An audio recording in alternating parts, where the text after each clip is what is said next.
अमावस्या के दिन आपको लगता है कि हमारे पूर्वजों का उद्धार नहीं हुआ, हमारे पूर्वजों का कल्याण नहीं हुआ, कहीं अधोगति में कोई चला गया है, उसका बस एक बार, रोज नहीं जरूरत है, प्रतिदिन जरूरत ही नहीं, महीने में एक बार अगर अमावस्या के दिन भी आपने चंदन के थोड़ा सा चंदन अगर मेरे देव अधिदेव महादेव को 7 स्थान पर समर्पित किया है। अशोक यहाँ पर वर्णन कर रही है, मैना धन्य और कला की कथा कर रही है। तीनों ने सनकादि ऋषियों से मांगा। चंदन भगवान को अति प्रिय होता है और चंदन ही एक ऐसा होता है जो पितरों को भी प्रिय होता है, जिसका स्पर्श मात्र लगने से पूर्वजों का कल्याण हो जाता है। वो चंदन का 7 स्थान शिवलिंग के बताए हैं, जहां पर भूल से भी अगर कोई चंदन की उंगलियां लगा देता है, 7 स्थान ऐसे हैं जहां चंदन की मात्र उंगलियां लगा देने से ही शिव पितृलोक के पितरों को मुक्ति प्रदान करके वैकुंठ लोक का निवास दे देते हैं। 7 स्थान, और वो 7 स्थान जो चंदन के बताए गए हैं, पहला भगवान देवाधिदेव महादेव के शिवलिंग पर चंदन का लेपन। समझ लेना जरा बहुत अच्छे से। आपको लगता है स्वप्न में कोई मुर्दे दिख रहे हैं, या कोई जल रहा है, या कोई मर रहा है, या कोई चला गया है, ऐसा भय लगता है। बच्चों को मानी भेजूंगी ऐसा हो जाएगा, पति को मानी भेजूंगी ऐसा हो जाएगा, कोई हमारे कोई गलत तो नहीं कर रहा है, आपको लगता है। 7 स्थान चंदन के बताएं महाराज। पहला शिवलिंग, दूसरा जहां गणेश जी का स्थान है, मालूम है ना सबको, जम के बोलो जरा, मालूम है ना सबको, जहां गणेश जी का स्थान है वहां अलग से गणेश जी बैठे, वहां नहीं, शिवलिंग में जलाधारी के ठीक सामने, राइट में गणेश, लेफ्ट में कार्तिकेय, बीच में अशोक सुंदरी। तो पहला चंदन बाबा के शिवलिंग पर, दूसरा गणेश जी पर चंदन की उंगली, तीसरा षडानंद कार्तिकेय पर चंदन की उंगली, चौथा अशोक सुंदरी पर चंदन की उंगली, पांचवा जलाधारी पर चंदन की उंगली, छठा जो शिवलिंग का जल बह रहा है इसके ठीक विपरीत की ओर चंदन की उंगली, और 7वां चंदन नंदी के मस्तक के ऊपर जो 2 सींग लगे रहते हैं उस पर चंदन की उंगली। ये कब लगाई जाती है? या तो अमावस्या के दिन आपको लगता है कि हमारे पूर्वजों का उद्धार नहीं हुआ, हमारे पूर्वजों का कल्याण नहीं हुआ, कहीं अधोगति में कोई चला गया है, उसका बस एक बार, रोज नहीं जरूरत है, प्रतिदिन जरूरत ही नहीं,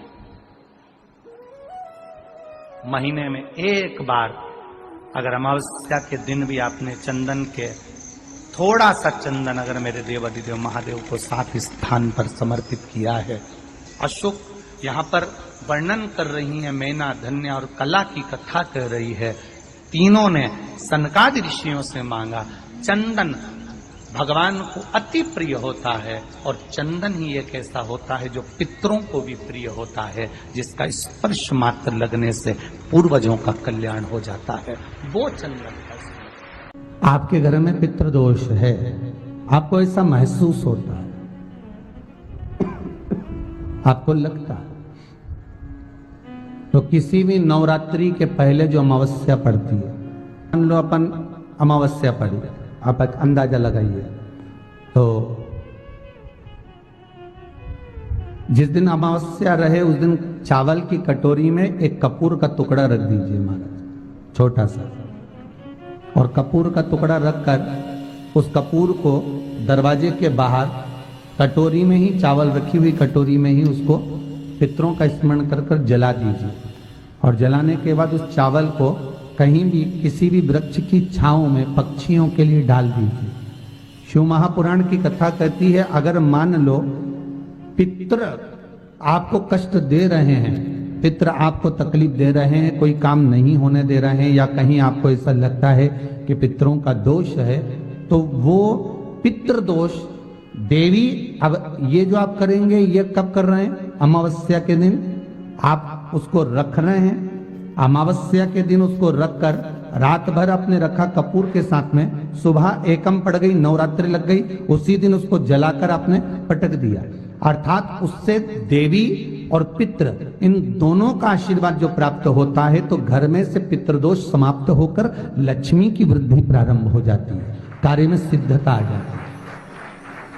मान लो अगर पितृदोष है तो करो, नहीं है बड़े अलमस्ती से रहो, तो ये पितृदोष का स्मरण। तो यहाँ शास्त्र कह रहा है कि पितरों का जो लोक होता है, पितर जो लोक होता है, उस पितृलोक में 64 योगिनियां प्रवेश नहीं करती। शिव महापुराण कर रही है, शंकर की कथा कर रही है। एक छोटा सा उपाय अवश्य करिए।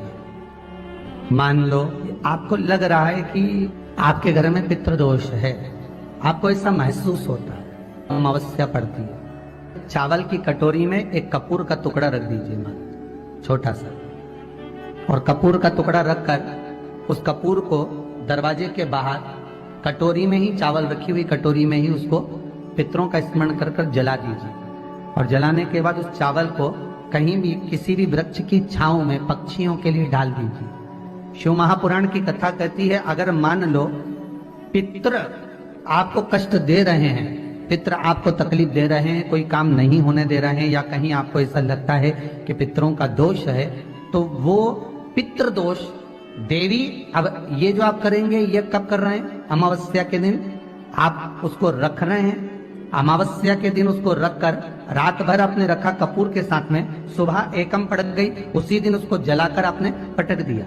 अर्थात उससे देवी और पितृ इन दोनों का आशीर्वाद जो प्राप्त होता है, तो घर में से पितृदोष समाप्त होकर लक्ष्मी की वृद्धि प्रारंभ हो जाती है। अमावस्या के दिन प्रदोष काल में, प्रदोष के समय पर, प्रदोष काल में शाम के समय पर जाकर किसी भी नदी, तालाब, बावड़ी, कुआं, कहीं ना कहीं जो आपके पास में हो, वहां पर एक घी का दिया, बत्ती का मुंह दक्षिण की ओर कर कर अवश्य जला कर जाना, सारे पितृदोष समाप्त हो जाएगा। अगर नदी, तालाब, बावड़ी, कुआं नहीं है तो पीपल का वृक्ष हो या बेलपत्री का वृक्ष हो या बट का वृक्ष हो, उसके नीचे लगा दो प्रदोष काल में। पर अमावस्या के दिन लगाएं जरूर। क्यों? क्योंकि अमावस्या 16 दिन तक पितृ मृत्यु लोक में आने के बाद में भोजन ग्रहण करते हैं। अमावस्या के दिन पितृ शाम के समय प्रदोष काल में शंकर भगवान का नाम जाप कर कर नदी, तालाब, बावड़ी पर पानी पीने जाते हैं। वहां से जल का आचमन कर कर पितृ अपने लोक को चले जाते हैं प्रदोष काल के समय पर। इसलिए प्रदोष काल में जलाशय के पास में बावड़ी, कुआं, नदी, तालाब के किनारे पर दिया लगाया जाता है, दक्षिण की ओर मुख कर कर बत्ती का, तो पितृ आशीर्वाद देते हुए जाते हैं कि फलो फूलो, आगे बढ़ो, उन्नति करो, तरक्की करो। ये पितरों का आशीर्वाद रहता है, पितरों का वर रहता है। आप देंगे, कुछ करा ना करा, फिर अमावस्या के दिन उस दिन दिया दक्षिण की ओर बाती का मुख कर कर। 7 स्थान ऐसे हैं जहां चंदन की मात्र उंगलियां लगा देने से ही शिव पितृलोक के पितरों को मुक्ति प्रदान करके बैकुंठ लोक का निवास दे रहे। 7 स्थान, और वो 7 स्थान जो चंदन के बताए गए, पहला भगवान देवाधिदेव महादेव के शिवलिंग पर चंदन का लेपन। समझ लेना जरा बहुत अच्छे से। आपको लगता है स्वप्न में कोई मुर्दे दिख रहे हैं, या कोई जल रहा है, या कोई मर रहा है, या कोई चला गया है, ऐसा भय लगता है, बच्चों को मानी भेजूंगी ऐसा हो जाएगा। जिनके यहाँ पितृदोष होता है, काल सर्प दोष होता है, वास्तु दोष होता है, उनको ज्यादा कुछ नहीं करना होना। महाराज एक बेल का फल लीजिए, उसके अंदर का जो गुर्दा होता है, अंदर का जो भाग होता है, उसको निकाल लीजिए, और उस बेल के फल में आटा सेक कर उसमें शक्कर मिलाकर उसको उसके अंदर भरें। अमावस्या के दिन सुबह 10 बजे से पहले उसको अपने घर में घुमाने के बाद में जिसको काल सर्प दोष बताया है, पितृदोष बताया है, या वास्तु दोष का स्मरण बताया है, घर में सब दूर घुमाकर अपने परिवार का हाथ का स्पर्श कराकर पीपल के पेड़ के नीचे का खड्डा खोदकर उस बेलपत्र के उस फल को दाब दीजिए। महाराज केवल एक अमावस्या करना रहता है, पितरों के दोष से मुक्ति मिलती है और हमारे घर के कार्य सफल होना प्रारंभ हो जाता है। पति को मानी भेजूंगी ऐसा हो जाएगा, कोई हमारे कोई गलत तो नहीं कर रहा है। आपको लगता है 7 स्थान चंदन के बताएं, बाबा के शिवलिंग पर, दूसरा गणेश जी पर चंदन की उंगली, तीसरा षडानंद कार्तिकेय पर चंदन की उंगली, चौथा अशोक सुंदरी पर चंदन की उंगली, पांचवा जलाधारी पर चंदन की उंगली, छठा जो शिवलिंग का जल बह रहा है इसके ठीक विपरीत की ओर चंदन की उंगली, और 7वां चंदन नंदी के मस्तक के ऊपर जो 2 सींग लगे रहते हैं उस पर चंदन की उंगली। ये कब लगाई जाती है? या तो अमावस्या के दिन आपको लगता है कि हमारे पूर्वजों का उद्धार नहीं हुआ, हमारे पूर्वजों का कल्याण नहीं हुआ, कहीं अधोगति में कोई चला गया है, उसका बस एक बार, रोज नहीं जरूरत है, 4 दिन दुकान अच्छी चले, बाकी के समय बेचना पड़े, समझ लेना पितृदोष।